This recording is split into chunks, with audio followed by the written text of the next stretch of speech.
महाराष्ट्र के राज्यपाल श्री भगत सिंह कोश्यारी जी, सर्वोच्च न्यायालय के न्यायाधीश श्री जस्टिस वी.आर. गवई जी, महाराष्ट्र सरकार में मंत्री श्री अनिल परब एवं श्री संजय बनसोडे जी, रत्नागिरी जिला परिषद के अध्यक्ष श्री विक्रांत जाधव जी, यहाँ के सांसद श्री सुनील तटकरे जी, विमुक्त घूमंतु तथा अर्ध घूमंतु समुदायों के लिए विकास एवं कल्याण बोर्ड के अध्यक्ष श्री भिखुराम इदाते जी, अन्य जनप्रतिनिधिगण, बाबा साहब डॉक्टर भीमराव अंबेडकर के परिवारजनगण, देवी और सज्जनों, आपणा सर्वांना माझा नमस्कार।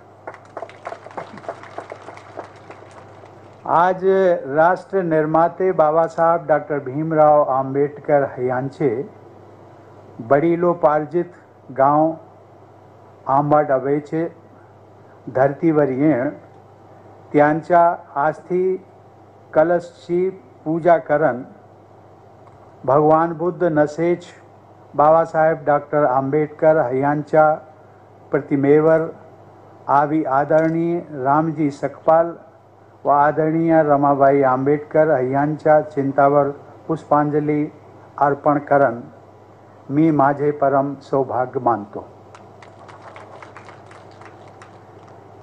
ये स्थान ऐसा है जिस पर आकर के हर कोई भावुक होता है। देश का हर नागरिक उसको एक ऐसा संविधान मिला जिसमें कि हर नागरिक के अधिकारों की चिंता की है और हर नागरिक ये सोचता है कि ये वही पूर्ण भूमि है जहाँ से संविधान के प्रमुख शिल्पी बाबा साहब आंबेडकर के परिवारजन के लोग थे। और कभी कभी मैं सोचता हूँ रत्नागिरी की जब बात आती है, रत्नागिरी जिले की जो प्रसिद्धि है वो यहाँ जितने महान विभूतियाँ हुई उनका मैं उल्लेख करूँगा, लेकिन एक और विशेषता जो मैंने देखी अभी मैं आया, प्राकृतिक सौंदर्य से भरपूर, और यहाँ का जो मैंगो आम होता है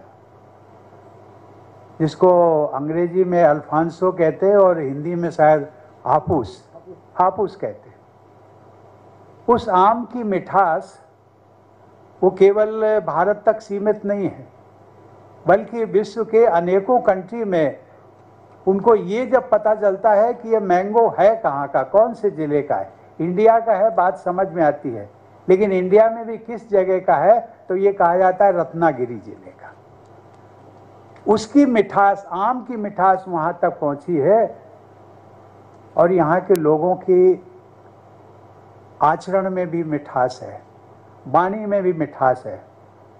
और मैं आज सचमुच ये संकल्प आप सब लोगों के बीच में, आप सबके साथ ये संकल्प जरूर लेना चाहूँगा कि इस रत्नागिरी जिले की मिठास पूरे देश में फैले। और वो मिठास की जो शुरुआत है, आज हमारे महाराष्ट्र के गवर्नर भगत सिंह कोश्यारी जी ने उन्होंने शुरुआत की है। उस शुरुआत जो की है, जो प्रयत्न किया है, एक इनिशिएटिव लिया है, उसमें हम सब लोग मिलकर के साझेदारी करेंगे और रत्नागिरी जिले की जो मिठास है वो यहाँ से पैदा हो।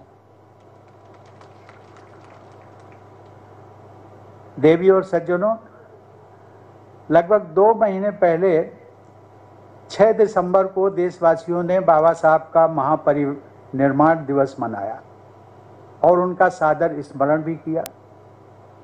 उसके पहले 26 नवंबर को पूरे देश में संविधान दिवस मनाया गया। सन 2015 से प्रतिवर्ष मनाए जाने वाले संविधान दिवस के दिन आयोजित देशव्यापी समारोहों में भी बाबा साहब और उनके द्वारा पोषित संवैधानिक आदर्शों को ही मुख्यतः स्मरण किया जाता है। मुझे बताया गया है कि इसके साथ ही 7 नवंबर का दिन महाराष्ट्र के विद्यालयों में विद्यार्थी दिवस के रूप में मनाया जाता है। सन 1900 में 7 नवंबर को बाबा साहब ने विद्यालय में दाखिला लिया था। आज ये कहा जा सकता है कि उस दिन एक नए युग का सूत्रपात हुआ था। विद्यार्थी दिवस के आयोजन द्वारा बाबा साहब के आदर्शों को अपनाने की शिक्षा देने का यह प्रयास सराहनीय है। इसके लिए महाराष्ट्र की जनता और सरकार को मैं बधाई देता हूं। 14 अप्रैल को सभी देशवासी श्रद्धा और उत्साह के साथ आम्बेडकर जयंती मनाते हैं। बाबा साहब से जुड़ा हर कार्यक्रम हमें करुणा युक्त कानूनी राज व समता मूलक समाज की परिकल्पना को साकार करने के लिए प्रेरित करता है। शिक्षा के प्रति बाबा साहब आम्बेडकर के लगाव को स्मरणीय बनाने हेतु पूरे देश में 7 नवंबर को विद्यार्थी दिवस के रूप में मनाने पर भी विचार किया जा सकता है। सांसद महोदय बैठे हैं ना यहाँ? हाँ। मैं चाहूँगा सांसद जी आप इसका प्रयास करिए और मैं भी आपकी मदद करूँगा। देवी और सज्जनों, बाबा साहब शिक्षा के प्रचार प्रसार को सबसे अधिक महत्व देते थे। ये बहुत प्रसन्नता की बात है कि बाबा साहब के इस गांव में श्री भीखूराम जी इराते के प्रयासों से सावित्रीबाई फूले शिक्षण प्रसारक मंडल द्वारा भारत रत्न डॉक्टर बाबा साहेब आम्बेडकर विद्या मंदिर नामक माध्यमिक विद्यालय चलाया जा रहा है। मुझे यह भी बताया गया कि इस विद्यालय के बेटे बेटियों का रिजल्ट बहुत प्रभावशाली होता है। मेरा विश्वास है कि माध्यमिक विद्यालय के यहाँ होने से इस क्षेत्र के बच्चों विशेषकर बेटियों को अपनी पढ़ाई जारी रखने में मदद मिलेगी और भविष्य में भी मिलती रहेगी। इस योगदान के लिए मैं इदाते जी की भी विशेष सराहना करता हूँ। आज के समारोह में भाग लेकर परम आदरणीय बाबा साहब के प्रति श्रद्धा व्यक्त करने का सौभाग्य तो मुझे मिला ही, साथ ही भारतीय महिलाओं की शिक्षा तथा सशक्तिकरण के संघर्ष का आरंभ करने वाली सावित्रीबाई फूले तथा देश में सामाजिक नवजागरण के अग्रदूत महात्मा फूले का पूर्ण स्मरण करने का भी सुअवसर मिला है। बाबा साहब महात्मा ज्योतिबा फूले को अपना आदर्श मानते थे। सावित्रीबाई फूले शिक्षण प्रसारक मंडल द्वारा यहाँ चलाया जा रहा है माध्यमिक विद्यालय उन दोनों महान विभूतियों के आदर्शों की याद दिलाता है। इस प्रकार आम्बडवे गांव की यह यात्रा मेरे लिए एक तीर्थ यात्रा के समान है। और जैसा कि हमारे महामहिम राज्यपाल महोदय ने उल्लेख किया कि जो भारत सरकार द्वारा पंच तीर्थों की कल्पना की गई है, साकार भी हुई है और उसके मूल में ये आम्बडवे गांव को भी जोड़ा जाए।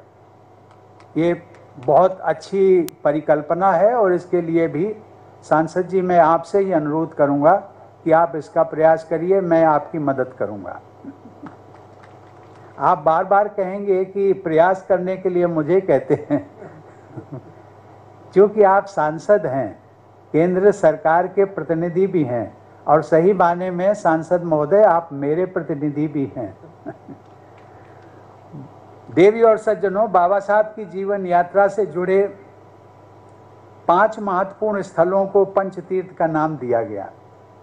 महू में उनकी जन्मभूमि, नागपुर में दीक्षा भूमि, दिल्ली में परिनिर्वाण स्थल, मुंबई में चैत्य भूमि तथा लंदन में अंबेडकर मेमोरियल होम के पंचतीर्थों में बाबा साहब के आदर्शों से जुड़े लोग अपनी श्रद्धांजलि अर्पित करते हैं। देश में स्थित सभी चारों स्थलों का दर्शन करने का मुझे सौभाग्य मिला है। बाबा साहब के सम्मान में इन स्थलों को सुचारू रूप से विकसित करने में योगदान के लिए मैं केंद्र सरकार की सराहना करता हूं।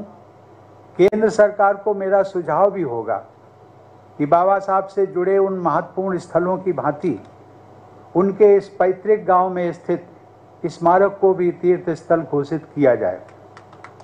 साथ ही केंद्र व महाराष्ट्र की सरकार मिलकर ऐसी सुविधाओं का विकास करें जिनसे लोगों को इस स्थल पर आना सुगम हो सके। देवी और सज्जनों, मुझे बताया गया है कि इस गांव को स्फूर्ति भूमि का नाम दिया गया। अनेक क्षेत्रों में पूरी ऊर्जा के साथ आजीवन योगदान देने वाले बाबा साहब के इस पैतृक गांव को स्फूर्ति भूमि का नाम दिया जाना सर्वथा सार्थक है। मैं आशा करता हूं कि स्थानीय प्रशासन व राज्य सरकार द्वारा गांव के इस नाम को रेलिवेंट डॉक्यूमेंट्स में अर्थात रेवेन्यू रिकॉर्ड्स में भी दर्ज करा दिया जाए। इस स्फूर्ति भूमि के आदर्श के अनुरूप पूरे देश के प्रत्येक गांव में समरसता और सौहार्द पर आधारित ऐसी समाज व्यवस्था होनी चाहिए जो उन सभी कुप्रथाओं से मुक्त हो जिनसे बाबा साहब की समता मूलक संवेदना को ठेस पहुंचती थी। यहाँ उपस्थित पूर्व सांसद श्री अमर सावले जी ने इस गांव के लिए सराहनीय योगदान दिया है। अपनी सांसद निधि की अधिकांश धनराशि उन्होंने इस क्षेत्र के विकास में लगाई है, उसके लिए मैं उनकी विशेष सराहना करता हूं। अन्य समर्थ व्यक्तियों और संस्थाओं को भी इस प्रकार बाबा साहब से जुड़े स्थलों के लिए अपना योगदान देना चाहिए। देवियों और सज्जनों, महाराष्ट्र का यह क्षेत्र भारत के आत्मगौरव तथा मानव मात्र की गरिमा के लिए संघर्षरत महान विभूतियों की कर्म स्थली रहा है।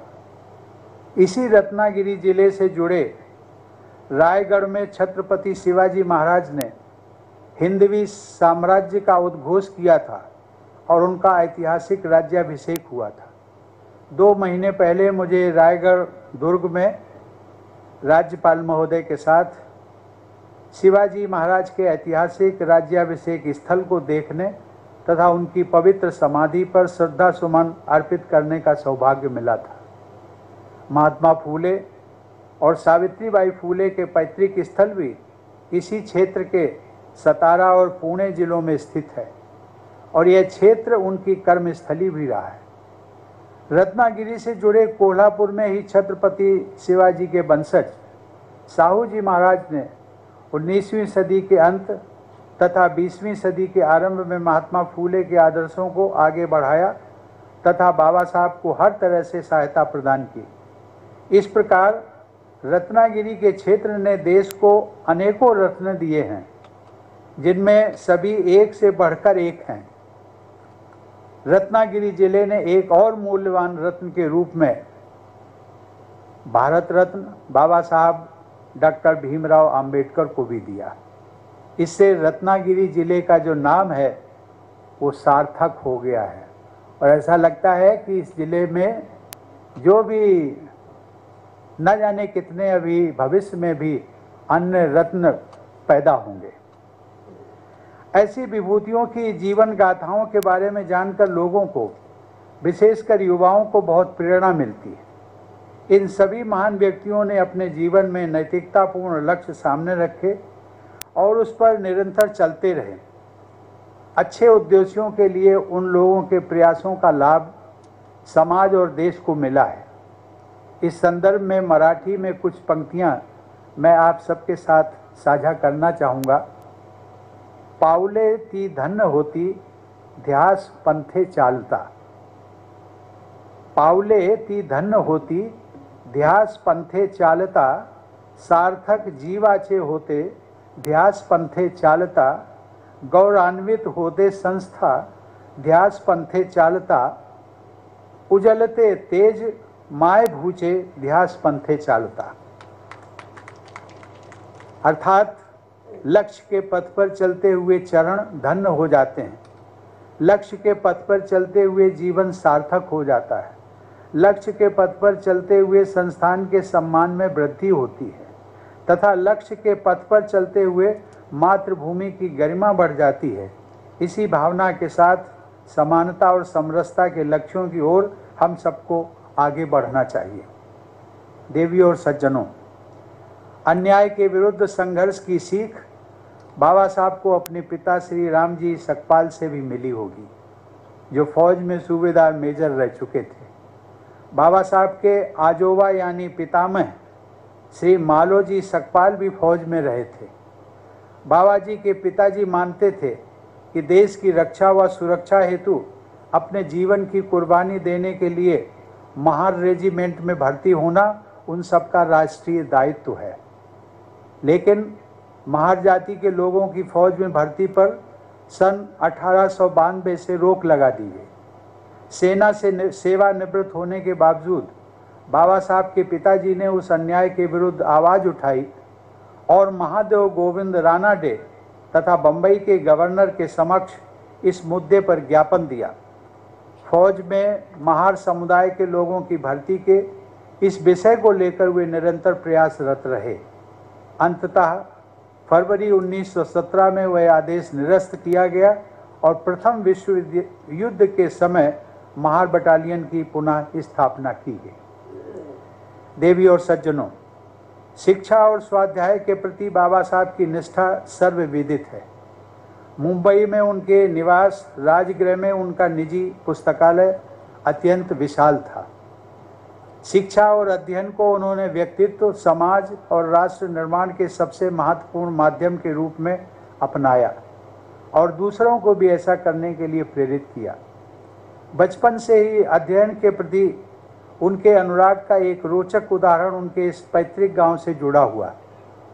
आज मैं जब बाबा साहब के स्मारक पर अपने श्रद्धांजलि अर्पित करने गया तो वहाँ पर उनके परिवार से जुड़े हुए सुदामा जी हैं, सकपाल जी, उन्होंने भी इस घटना का जिक्र किया और उन्होंने बताया कि जैसा कि लोग जानते हैं कि जिन दिनों बाबा साहब ने सतारा तथा मुंबई में अपनी पढ़ाई शुरू की थी, उस समय वो प्रायः परिवार के बड़े लोगों के साथ अपने इस गांव में आया करते थे। शायद जब वे कक्षा 9 की पढ़ाई कर रहे थे, उस समय उनके एक भाई आनंद जी का विवाह इसी गांव में हुआ था। विवाह समारोह में भाग लेने के लिए पूरे परिवार के साथ बाबा साहब भी आए थे। विवाह संपन्न होने के बाद जब सभी को मुंबई वापस लौटना था, उस समय ये पाया गया कि बाबा साहब, जिन्हें भिवा के नाम से भी पुकारा जाता था, वहाँ नहीं थे। लोगों ने उन्हें खोजना शुरू किया। किसी व्यक्ति ने बताया कि एक बच्चा थोड़ी दूर स्थित एक मंदिर में बैठकर कोई पुस्तक पढ़ रहा है। बाबा साहब के पिताजी समझ गए कि वो बालक भिवा ही हो सकता है। परिवार के लोगों ने जाकर पुस्तक पढ़ने में डूबे हुए बाबा साहब को साथ लिया और मुंबई के लिए रवाना हो गए। ये बाबा साहब की शिक्षा के प्रति जो लगाव था, उस लगाव को दर्शाता है कि शिक्षा ही जीवन में हर व्यक्ति के उन्नति का माध्यम होता है।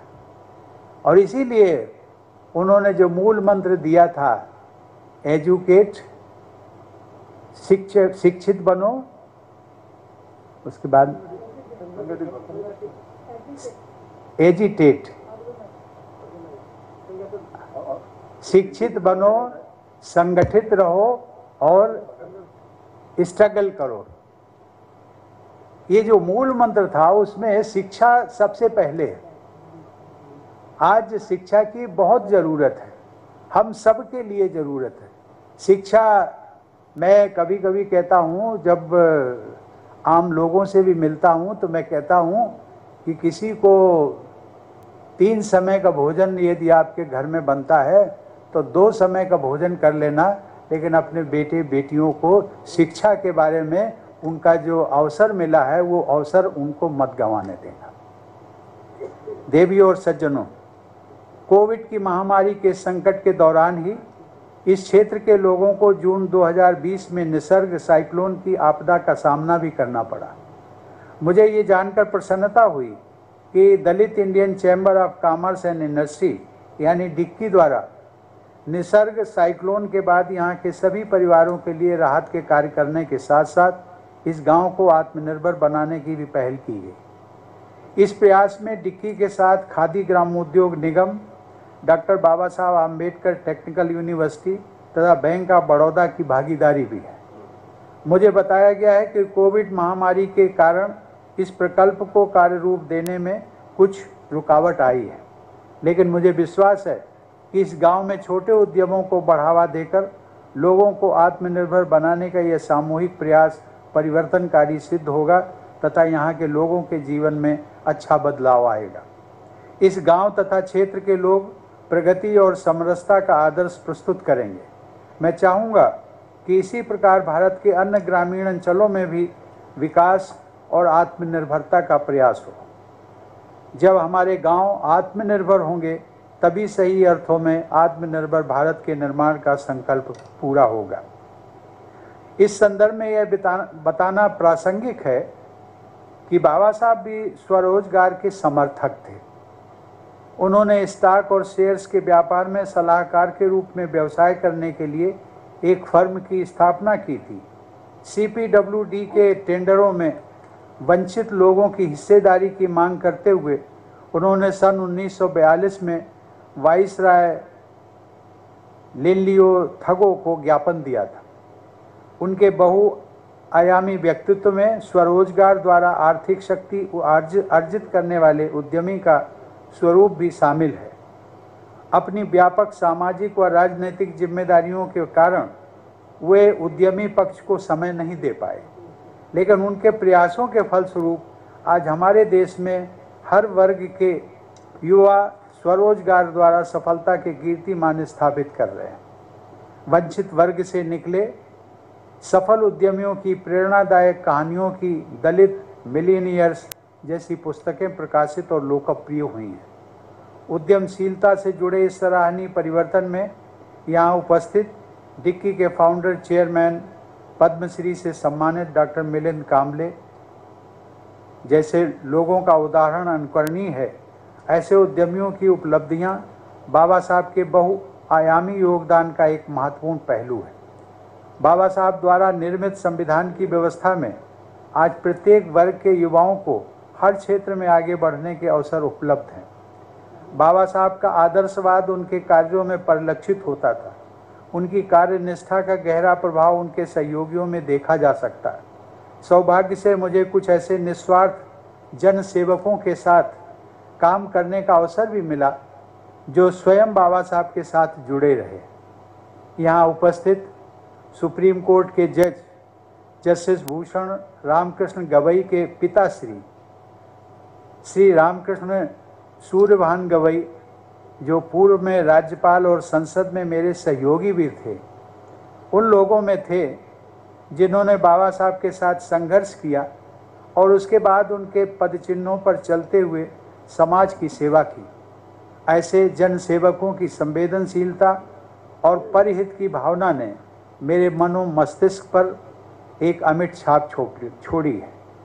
बाबा साहब के इस स्मारक पर आकर मेरा यह संकल्प और भी दृढ़ होता है कि हम सभी को राष्ट्र के विकास हेतु अपना सर्वस्व न्यौछावर करना होगा। यही बाबा साहब के प्रति सच्ची श्रद्धांजलि होगी। अंत में मैं बाबा साहब की पूर्ण स्मृति को पुनः प्रणाम करते हुए आप सभी के सुखद भविष्य की मंगल कामना करता हूँ। धन्यवाद। जय हिंद। माय कोकण सबस्क्राइब करण्यासाठी लाल बटनवर क्लिक करा आणि त्यानंतर येणाऱ्या बेल आयकॉनवर क्लिक करून सर्व अपडेट्स आपल्या मोबाईलवर मिळवा।